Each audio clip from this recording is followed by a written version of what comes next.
जब हम अपने घर में स्विच ऑन करते हैं और एक पल में बल्ब जल उठता है, पंखा घूमने लगता है या टीवी चालू हो जाता है, तो हमें लगता है कि बिजली बस तारों से होकर सीधे हमारे घर आ रही है। लेकिन हकीकत में उस एक छोटे से स्विच के पीछे बिजली की एक लंबी, जटिल और बेहद सुनियोजित यात्रा छिपी होती है। इस यात्रा की शुरुआत होती है पावर प्लांट से, जहां असल में बिजली पैदा की जाती है। पावर प्लांट कई प्रकार के होते हैं। थर्मल पावर प्लांट, जहां कोयला जलाकर पानी को भाप में बदला जाता है। हाइड्रो पावर प्लांट, जहां ऊंचाई से गिरता पानी टरबाइन को घुमाता है। न्यूक्लियर पावर प्लांट, जहां परमाणु अभिक्रिया से निकलने वाली गर्मी का उपयोग किया जाता है। और सोलर व विंड पावर प्लांट, जहां सूरज की रोशनी और हवा से बिजली बनाई जाती है।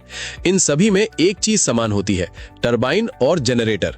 टरबाइन जब घूमती है तो वो जनरेटर के अंदर मौजूद कॉइल और मैग्नेट को गति देती है, जिससे इलेक्ट्रोमैग्नेटिक इंडक्शन के कारण बिजली पैदा होती है। लेकिन ये बिजली अभी सीधे हमारे घर भेजने लायक नहीं होती, क्योंकि इसकी वोल्टेज कम होती है और पावर प्लांट से हमारे घर तक की दूरी सैकड़ों किलोमीटर तक हो सकती है। अगर इस बिजली को कम वोल्टेज पर भेजा जाए तो तारों की रेजिस्टेंस के कारण बहुत बड़ी मात्रा में ऊर्जा गर्मी बनकर बर्बाद हो जाएगी। इसी नुकसान को कम करने के लिए पावर प्लांट के पास ही एक स्टेप अप ट्रांसफार्मर लगाया जाता है, जो बिजली की वोल्टेज को हजारों या लाखों वोल्ट तक बढ़ा देता है। हाई वोल्टेज होने पर करंट कम हो जाता है और पावर लॉस काफी हद तक घट जाता है। इसके बाद ये बिजली लंबी दूरी तय करने के लिए ट्रांसमिशन लाइनों में भेजी जाती है। ये वही मोटे तार और ऊंचे ट्रांसमिशन टावर होते हैं, जिन्हें हम शहरों के बाहर, खेतों के ऊपर या पहाड़ियों के बीच फैला हुआ देखते हैं। ये ट्रांसमिशन सिस्टम पूरे देश को एक बड़े पावर ग्रिड से जोड़ता है, ताकि जहां ज्यादा बिजली की जरूरत हो वहां दूसरी जगह से बिजली सप्लाई की जा सके। जैसे जैसे ये हाई वोल्टेज बिजली शहरों और आबादी वाले इलाकों के पास पहुंचती है, इसे सीधे घरों में नहीं भेजा जाता, क्योंकि इतना ज्यादा वोल्टेज जानलेवा हो सकता है। इसलिए ये बिजली पहले एक बड़े ग्रिड सबस्टेशन में जाती है, जहां विशाल ट्रांसफार्मर वोल्टेज को एक स्तर तक कम कर देते हैं और बिजली को अलग अलग शहरों या क्षेत्रों के लिए बांट देते हैं। इसके बाद बिजली डिस्ट्रीब्यूशन सबस्टेशन तक पहुंचती है, जहां वोल्टेज को और कम किया जाता है ताकि वो लोकल सप्लाई के लिए उपयुक्त बन सके।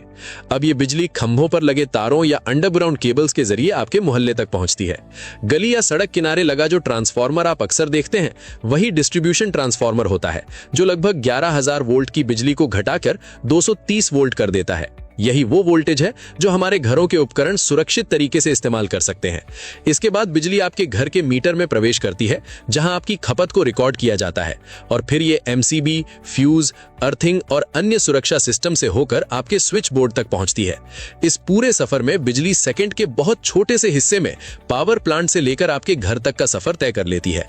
लेकिन अगर इस चेन के किसी भी हिस्से, जैसे ट्रांसमिशन लाइन, सबस्टेशन या ट्रांसफार्मर में कोई खराबी आ जाए, तो तुरंत बिजली कटने का असर हमें महसूस हो जाता है।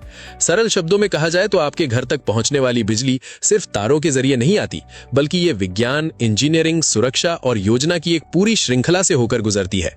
और यही अदृश्य यात्रा हर दिन हमारी आधुनिक जिंदगी को रोशन, तेज और आसान बनाए रखती है।